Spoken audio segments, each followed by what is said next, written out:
இன்றே டவுன்லோட் செய்து உங்கள் ஃபேவரட் ஷோக்களை என்ஜாய் பண்ணுங்க. சித்தப்பாவை பார்க்கணும்னு சொல்லிதான் பிரச்சனை பண்ணிட்டு இருக்காங்க. இப்ப நாமளும் அவருதான் பார்க்க போறோம்னு தெரிஞ்சதுன்னா கண்டிப்பா பெரிய பிரச்சனை தான் வரும். அண்ணி, அதெல்லாம் பாத்துக்கலாம். நீங்க வாங்க. ஏய், என்ன விளையாடுறீங்களா? பார்த்தல இவனுக்கு கிட்ட மாட்டினா என்ன ஆகும் தெரியுமா? அப்போ உள்ள போகாம இங்கே நின்னுட்டு இருக்கலாமா? அக்கா, நீங்க வாங்க பாத்துக்கலாம். நான் இருக்கேன்ல, வாங்க. டைம் வேஸ்ட் பண்ண வேண்டாம், வாங்க அண்ணி. கபிலா, நாம எப்படியாவது சித்தப்பாவை பார்த்துதான் ஆகணும். வா போலாம்.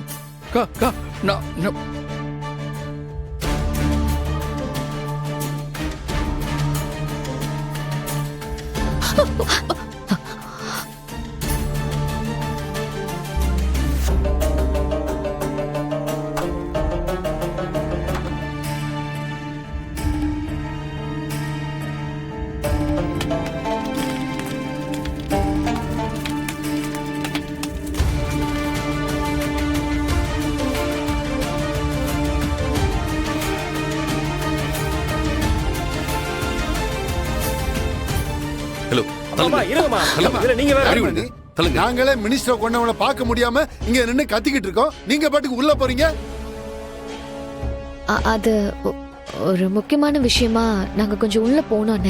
ப்ளீஸ் எங்களை மட்டும் கொஞ்சம் உள்ள விடுங்களேன். நாங்க உள்ள போகாம வேற யாரும் உள்ள போக முடியாது. போங்கம்மா நீங்க. அண்ணே, நாங்க சொல்றது கொஞ்சம் கேளுங்க. ஒரு தடவை சொன்னா கேட்க மாட்டீங்களா? போமா.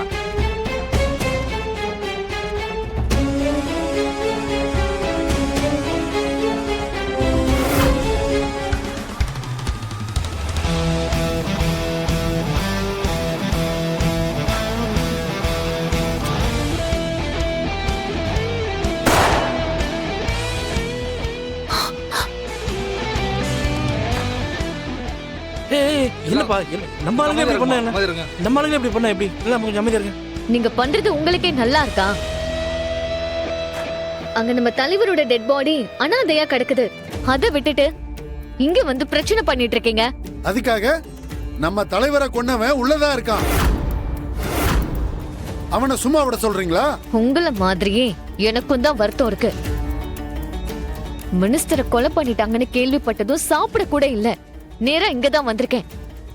இந்த விஷயத்த நாளைக்கு கூட நம்ம பாத்துக்கலாம். ஆனா இப்ப நம்ம இத பாக்குறத விட நம்ம தலைவரை நல்லபடியா வழி அனுப்பி வைக்கணும்.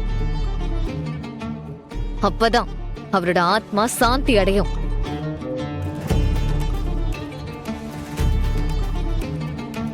ஏம்பா, அந்த பொண்ணு சொல்றது சரிதானே? வாங்க நம்ம போய் நம்ம தலைவரை பாப்போம். இதை எப்ப வேணாலும் பாத்துக்கலாம். ஆமாண்ணே, இறந்ததுக்கு அப்புறம் தலைவரை அனாதையா போட்டு வச்சுட்டு இப்படி பிரச்சனை பண்றது பாவண்ணே. இப்படி பண்றது நம்ம தலைவரை அவமதிக்கிற மாதிரி.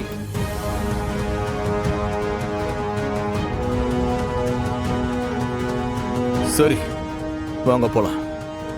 ஆனா இன்னைக்கு நைட் அவன் இங்கதான் இருக்கணும். வெளியே விட்ட அவ்வளவுதான் சொல்லிட்டேன். வாங்க.